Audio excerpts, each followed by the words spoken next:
સુરતના પાંડેસરા વિસ્તારમાં આવેલી કૃષ્ણા જ્વેલર્સમાં થયેલી ચોરીના કેસમાં પોલીસે મોટો ખુલાસો કર્યો છે।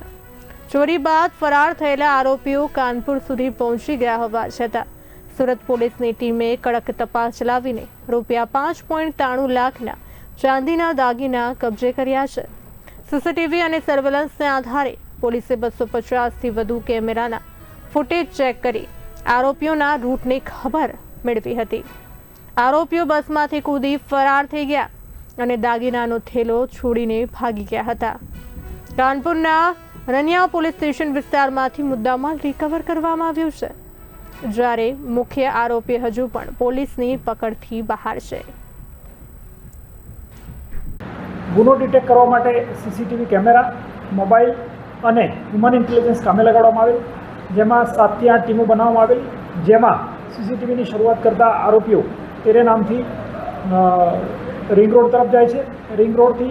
ટ્રાવેલ્સ તરફ પૂના તરફ જાય છે, પૂના ગામ તરફ, અને ત્યાંથી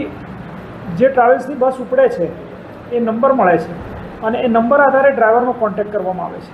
અને આરોપીઓના ફોટા વેરીફાઈ કરવામાં આવે છે। ત્યારબાદ બસ ઉત્તર પ્રદેશના કાનપુર વિસ્તારની જ્યુરિડિક્શનમાં જતી રહેલી હતી, જેથી ડ્રાઈવરનો સંપર્ક કરી અને નજીકના પોલીસ સ્ટેશન પહોંચવાનું જણાવતા ત્યાં રાનિયા પોલીસ સ્ટેશન હતું, જે ડ્રાઈવરને નજીક પડતું હતું, જેથી ડ્રાઈવર સાથે કોમ્યુનિકેશન થયા મુજબ તે રાનિયા પોલીસ સ્ટેશન પહોંચેલ અને જેવા પોલીસ સ્ટેશન પહોંચેલ તેવા જ આ ચોર મુદ્દામાલ મૂકી અને ત્યાંથી ભાગી છૂટેલા, જે હાથમાંથી રવાના થઈ ગયેલા છે, પરંતુ તે ચોરીનો મુદ્દામાલ 100% રિકવર થયેલ છે અને પાંડેસરા પોલીસ દ્વારા